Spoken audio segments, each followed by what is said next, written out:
Everybody thought I cheated. Everybody's screaming. The energy is just through the roof. I was actually quite goofy. I grew up as a Filipino American, and I just learned not to judge people because I learned everybody has different traditions and ways of doing things. We had an investigation with a law firm that proved that all like allegations were false. I felt like the world was trying to bring me down.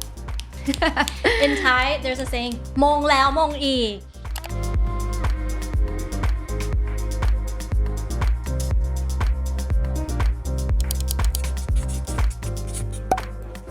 Hi everybody, this is Kamnidi featuring. I'm Bo Savitri and welcome to the show. And today I am sitting here with the current reigning Miss Universe 2022, Miss Arbany Gabriel. สวัสดีค่ะ สวัสดีค่ะ Oh, you look so lovely, and I just can't tell you how excited I am to be interviewing you right now because I am a self-declared pageant fan. Oh, well, it's great to be here. Thank you for this opportunity. It's great to meet you. Okay, so I think we all know that you are the current Miss Universe, but I think before we get to your pageant journey, our listeners would probably want to hear more about your childhood and you being you. So let's rewind a little bit to your childhood. Where did you grow up? And I know that your father is Filipino and your mom is from Texas. Yes. So what was that dynamic in the household? What was it like? Well, I grew up in Houston, Texas. That is one of the major cities in Texas, born and raised there, kind of outside of Houston. I grew up in a neighborhood in the suburbs, and I grew up in the same house from when I was born all the way until I graduated high school and moved out. But where I lived was a very diverse place. I mean, we had every culture on our block. So not only was my household multicultural with my dad being from the Philippines, my mom is a country woman from a small town in Texas. So really grew up with an open mindset because my two different families, my dad's side and my mom's side, they were so different. I mean, Filipinos, we have big families, we're fun, we're loud, we like to sing karaoke. So every time I would hang out with them, they would bring out such a fun side of me. And then my mom's side is small, really humble, and kind of that southern charm. So for me, the upbringing was just really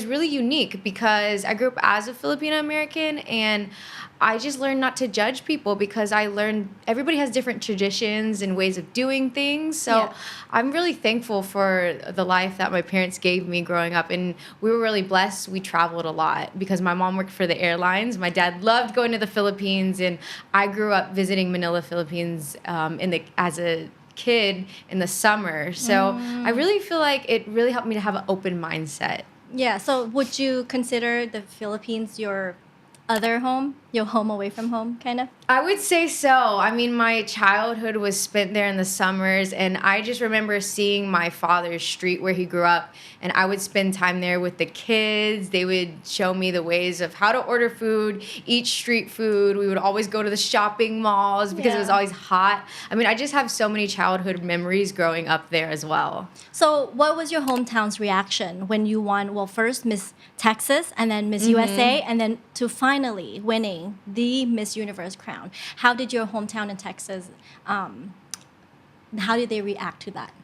Oh my gosh, everybody was so excited. I mean, I was flooded with emails and messages. I mean, from the mayor, a lot of my friends that I went to high school with that I hadn't heard from in a while, they were all congratulating me. I mean, people that have been in my life or even just in my journey of life before pageantry, they knew, like, my high school friends. I was always such a hard worker. I was already doing design work when I was in high school.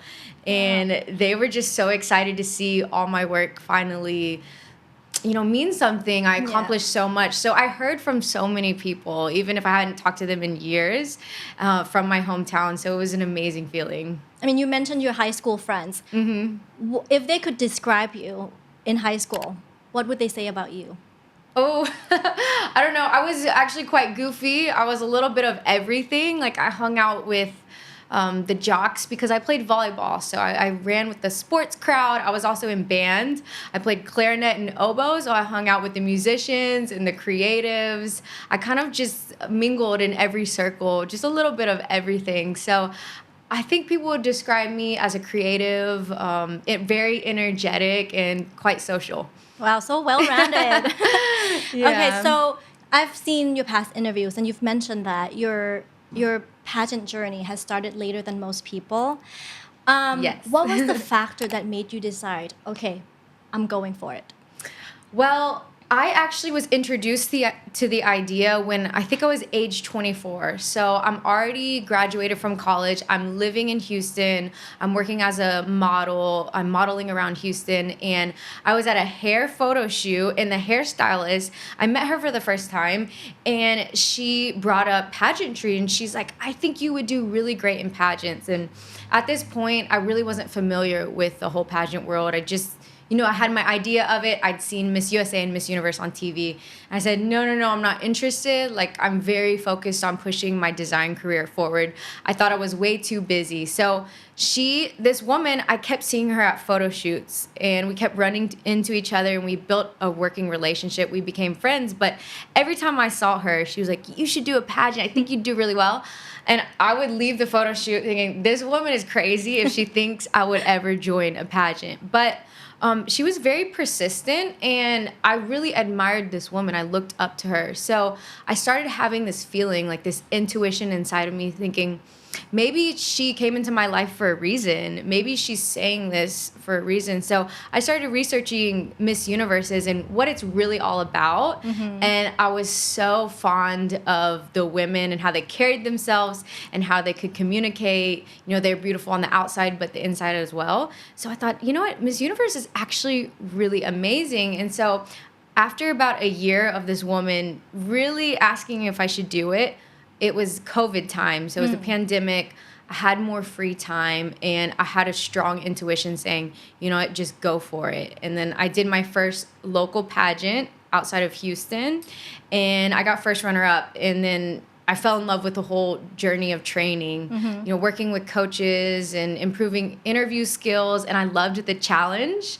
And the fact that I got first runner-up, I had that pageant bug, as we say, like, oh, I want to do it again so I can win next time. But I fell in love with the whole journey and really the whole self-improvement aspect and being able to use my voice for sustainable fashion. I mean, I was basically hooked after that, and I said, you know what, I really want to train hard for this. Have you gone back and thanked the hairstylist? Yes, all the time. For giving you the nudge. Oh, she's like my second mother at this point. I talk to her every day. She trained me since day one all the way up into Miss Universe. And she's basically, my second mother for life. Aww. Mm-hmm. So you are the first Asian American to have won Miss Texas and the first Filipina American to have won Miss Universe. How do you feel about breaking the barrier?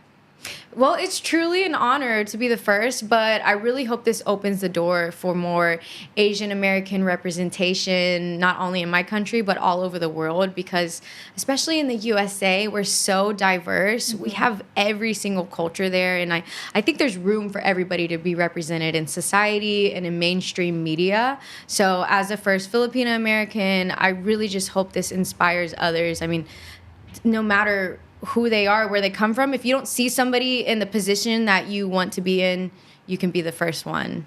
And okay, so this is really random, but I've always wondered this. I watched you on the crowning moment of Miss Universe, and there was sort of like a blank expression on your face, and then you were mouthing something, and I was trying to read your lips, and I felt you were saying, what did they say? Is that what you were saying? Did you? What? Because I know in the moment of all the excitement and all the screaming and all, the effects that's going on, sometimes your ears can go blank, right? And you tune out everything. Mm-hmm. What was going through your mind at that time? What was really happening? Because I've had this question since last year when you were crowned, and I was wondering, what was she saying? Well, Amanda and I, the first runner-up, we're there face to face, and in the arena, it's so loud. Everybody's screaming. The energy is just through the roof, and you can't really hear the announcer so much. So when they called my name, I don't know if they called my name or the first runner-up, honestly, because I almost blacked out. They called Miss USA. Okay, so they called. I can't even tell. So they announced the winner.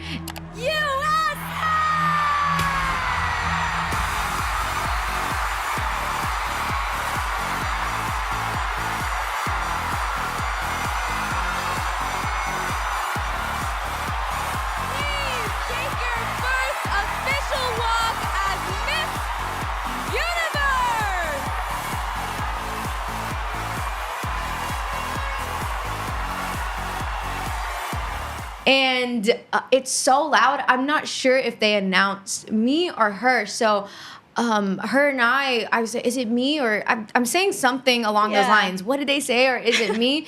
Because I had this fear if I start celebrating and it's not me, that would be the most embarrassing thing ever. So I wanted to confirm, and I was just so shocked. It was a rush of emotions, obviously so happy. It's such a euphoric, surreal feeling, but it all happened at once. So I almost was just blank, and I was like, wait a minute, really? Like somebody pinched me? Am I dreaming? So then, it all starts happening at once. Harnaz, I think, is coming towards me with the crown and the sash, and they said, oh, it really is me. Oh my gosh. Yeah. Good to know. That confirms it. Yes. That was nice. So you've had a recent trip to the Philippines after you were crowned Miss Universe. Obviously you had a huge welcome. Did that feel like a homecoming to you? And did your dad go with you? My dad didn't go with me, but he met me there. He really wanted to be there for that. My mom as well. So they flew in, and it was very special. I don't know if I would say it's a homecoming or just a visit to a very special place in my life, because as I mentioned, I grew up on my father's street, visiting there a lot. So I was able to go back to that street, and they had banners of me, and there was the kids that I grew up with were now adults, and they had kids of their own. So to see them and, have that sense of pride that I almost won for that street and that community was definitely one of the highlights as Miss Universe, because we were able to feed the whole street. We partnered with the organization and gave school supplies to all the kids there. So to be able to give back to that street that basically shaped a little bit of who I am today was such a full circle moment. Was it as emotional for your dad as well? Yes, it was very emotional for my dad and my mom. I look over at her, and she's just teary-eyed. I'm like, Mom, cut it out. We're taking photos and everything, but my parents are quite emotional about it, yes. So as Miss Universe, you've had the opportunity to travel to many countries. Where would you say is your favorite so far? Oh my gosh. You know what? Philippines was very special because there's so much love and support as a Filipina. So I would definitely say that. But I'm not just saying this, but Thailand, this is my third time here. Aww. So I feel like I've really been able to meet so many different people. The Thai Miss Universe team is here, and I've really gotten to know them. They're so hardworking, and I love the work dynamic that we have. And I've been introduced to people in the industry here, so I really have a love for Thailand. I mean, the food is great, and I'm able to do interviews like this and also work with designers, and I've just really grown to network here. So it almost has felt like a second home this year as Miss Universe. So many opportunities are here. I think I've had the most opportunity here as far as countries, so I really love being here. Oh, we're glad to have you. So you talked about you've had a lot of Thai dishes as well. Yes. Which one is your favorite? Oh my gosh, you will not believe the amount of Thai food I've ate. I've tried so much, but I love the Thai omelet with the baby oysters. Asawan ใช่ไหมคะ Is it? Yeah, it's called Asawan. Okay, that I love.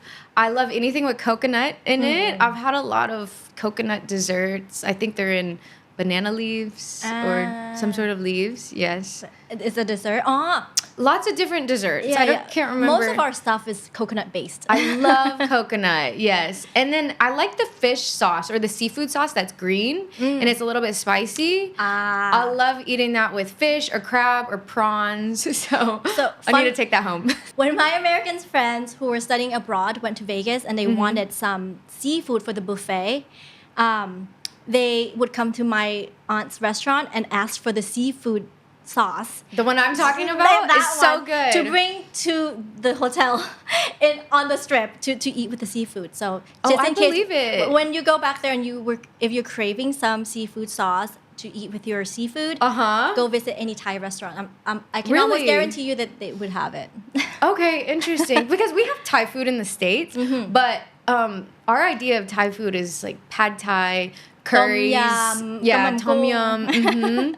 So I never tried seafood sauce until I was here, actually. So Yeah. now I need to bring it back to the States Yes.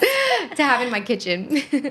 So let's say you are now the newest tourism ambassador for the state of Texas.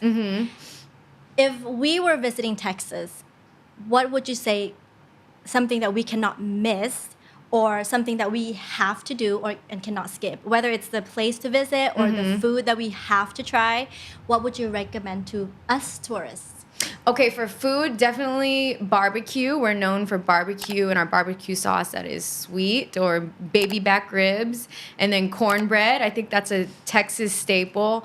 And I would suggest going to Austin, Texas, because it's the live music capital and there's so many fun live music events. You can enjoy the city. It's young, it's lively, but then you go outside the city a little bit, and my favorite thing to do is go float the river. So you go with your friends, you get in a tube, and you just float down the river for 3 or 4 hours. And the water is so cold. It feels so refreshing on a hot Texas day. That And sounds fun. Yeah, it's so fun. It's the best thing to do if you have a day off with your friends. So I love that. It's like kind of that part of Texas charm that I love so much. I think a lot of us who follow your Instagram are aware that you are a fashion designer. Yes. And as I said, I like to watch pageants, and I follow the pageant not just on the competition day, but I follow it throughout the whole time that you are in the competition. So throughout the Miss Universe pageant, I've noticed that you've worn a lot of your original pieces, the pieces that you've designed yourself. So my question for you is there any like a concept that you've created for your outfits per day? So let's say you say, oh, like tomorrow I'm going to this gala, I'm going to design this dress and, go ahead and make one for the event, like especially for the event. Or do you make a bunch of outfits and then you go, okay, this event, this dress will go well with this one? Yeah, it's more like that. So we're at Miss Universe for about 2 weeks. So my whole idea was I'm going to make as many outfits as possible that I can design and use recycled materials or design it in a sustainable way.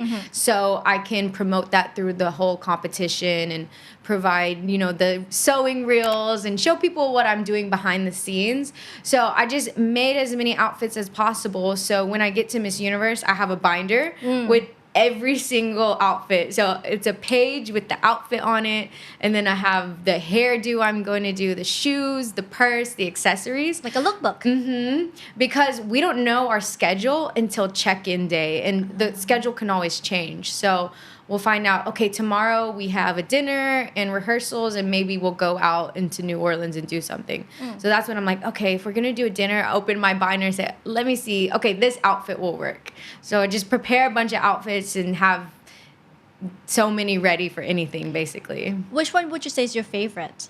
I would say interview outfit. That's always really special to me. I've always designed my interview outfit because I want to be able to speak to the judges about my cause, about sustainability, and tell the story behind the inspiration. I always thought that was a good talking point to stand out. Not only do you design your own dresses, but prior to being crowned Miss Universe, you worked for a nonprofit organization.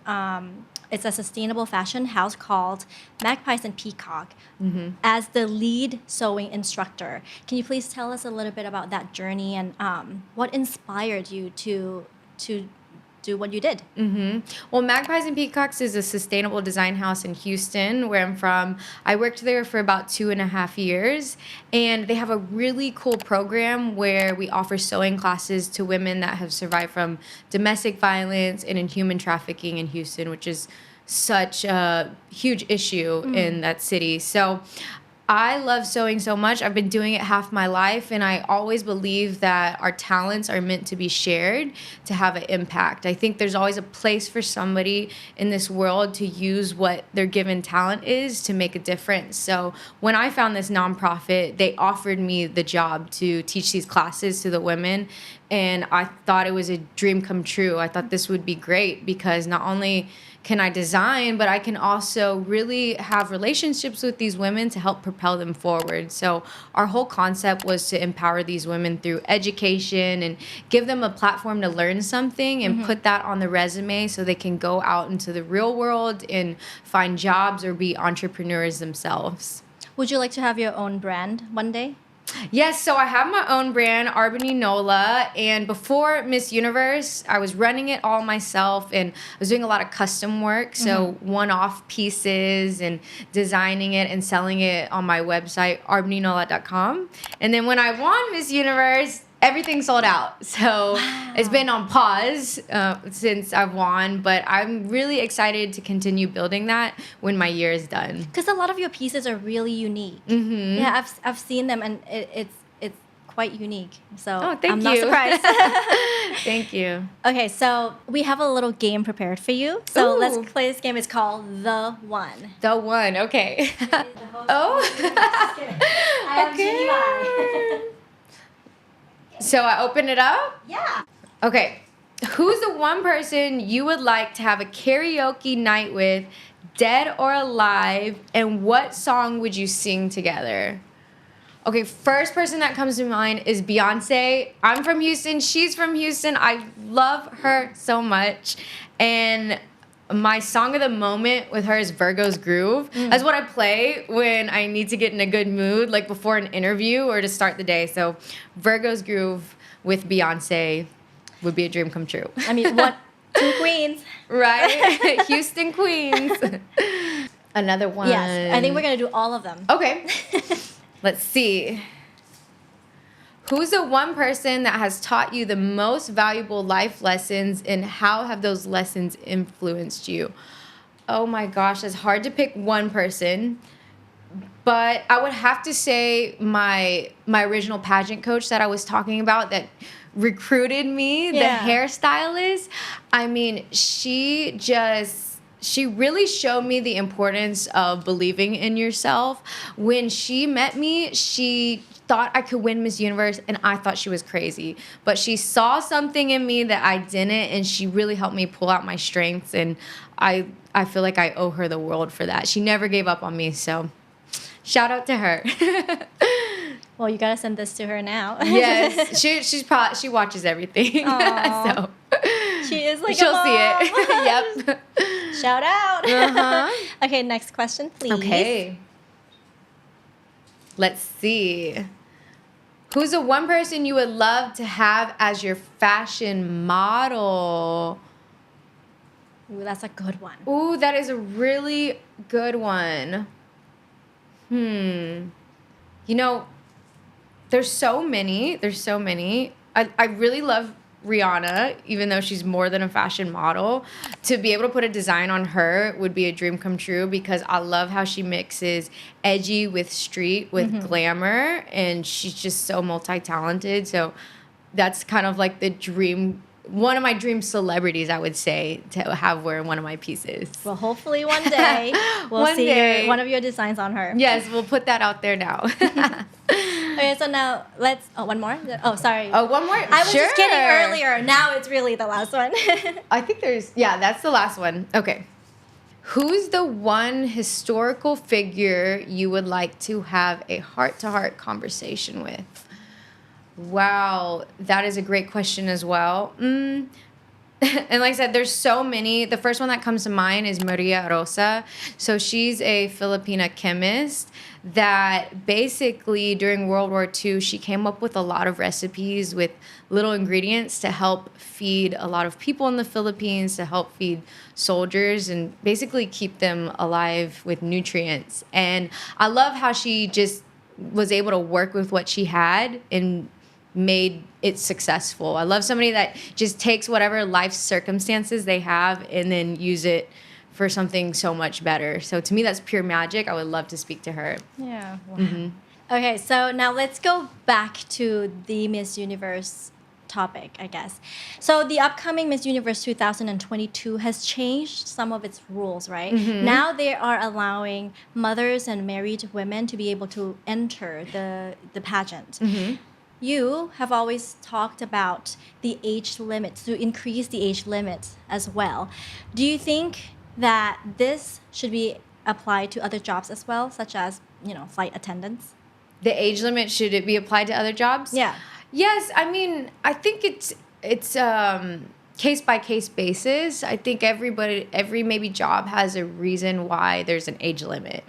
And sometimes I would agree with it and sometimes I don't. But I think the whole idea of giving somebody an age limit because they can't maybe do it anymore because they've aged out, I'm not a fan of that concept, especially as women. I think people think age is such a factor on our capabilities and or even men just in general. We think we lose capabilities the older we get, and I just don't agree with that at all. I think your prime is always in the current. It's not when you were in your prime in high school or you're going to hit your prime in success when you hit 50.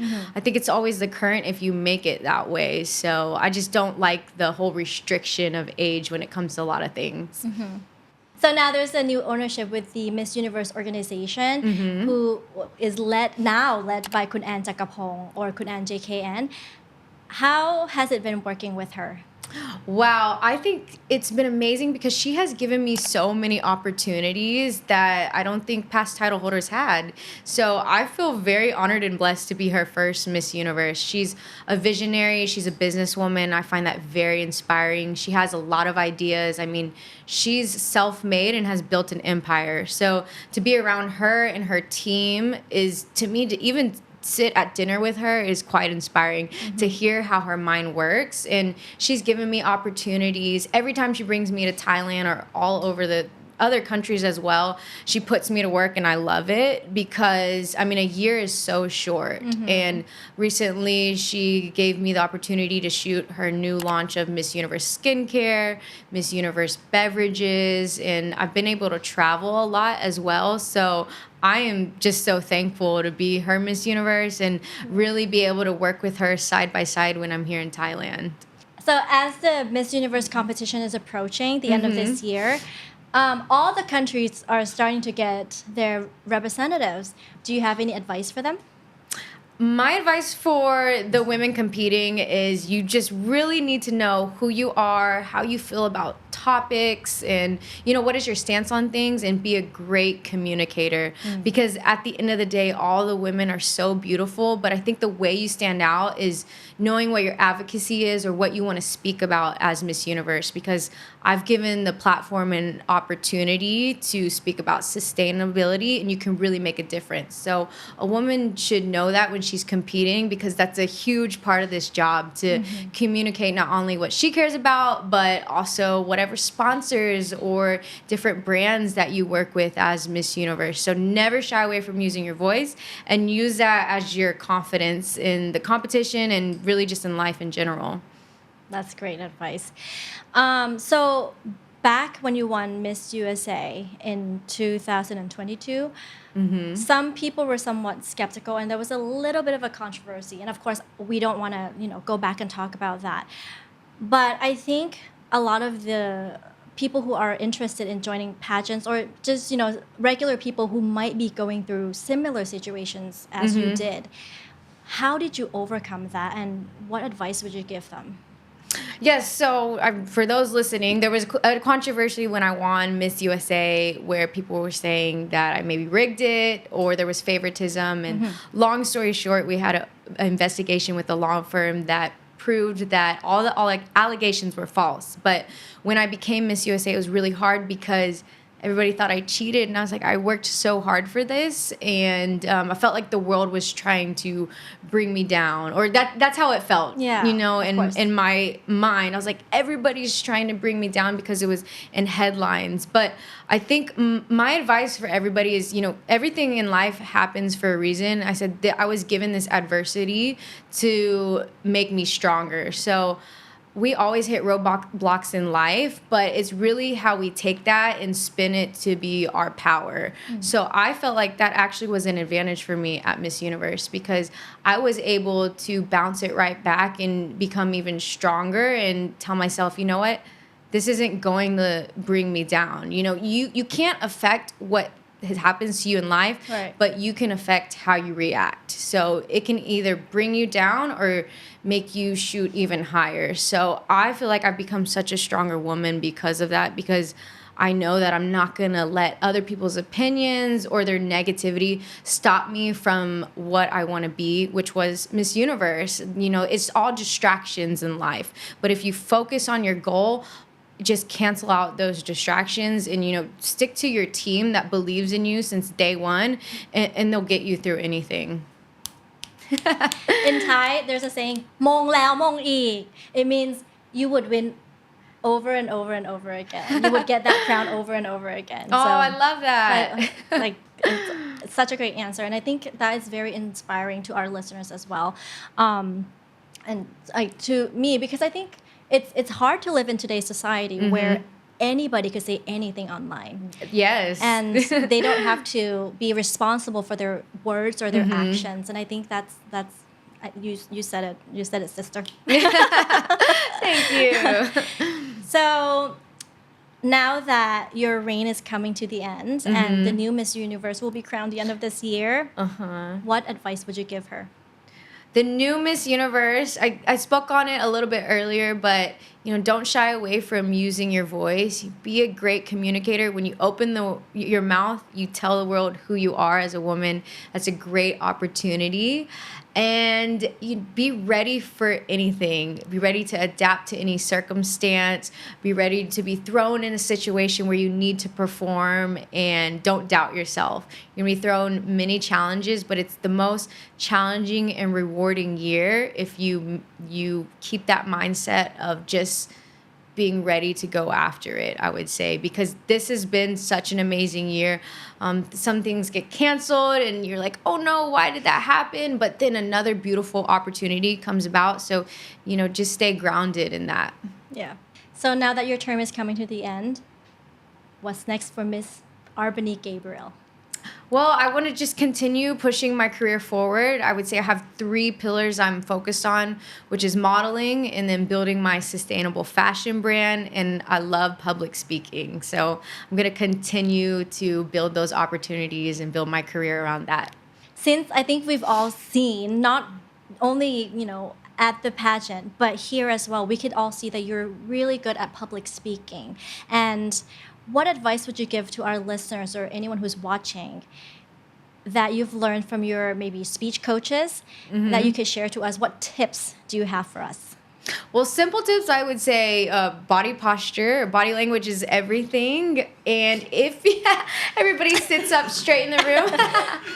I was not a good public speaker at all. I really just didn't even know how to answer a question, and it would terrify me. And I think a lot of people can feel the same way about that. So my whole advice would be, you know, just continue to put yourself in situations where you're public speaking if you want to get better. And practice makes perfect. Once you overcome that fear and you do it more and more, you just become more comfortable. And then eye contact is great. And confidence is everything. So when I go into a room or I know I'm going to public speak, I just hype myself up. But it took a very long time for me to get here. I had a coach that just asked me so many questions. She put me in rooms where I had to public speak. So it was really practice made perfect. And I just got better over time. It just was repetition and growing comfortable with being uncomfortable in front of people. So I know that one of your favorite catchphrases is "If not now, then when." Yes. And since our show is called "Kam Ni Di," or translated to "This is a good word," what would you say is your favorite word in English? Oh. I would say motivation. I feel like I use that a lot. I try to motivate my friends and people that I come across, because I think a life worth living is a life that you're motivated and you're living at your fullest potential. So motivation gets me so fired up and energetic. I love when I meet people and they motivate and inspire me. And I love to push out that energy to other people as well. Aww. This was such a good interview. Thank you so much for being here with us. Did you have fun? Yes, I loved it. Thank you for this opportunity. I think we had a great conversation. And hopefully we'll see you back in Thailand again soon. Yes, fingers crossed. Thank you so much and see you next time. Thank you. ขอบคุณค่ะ ขอบคุณค่ะ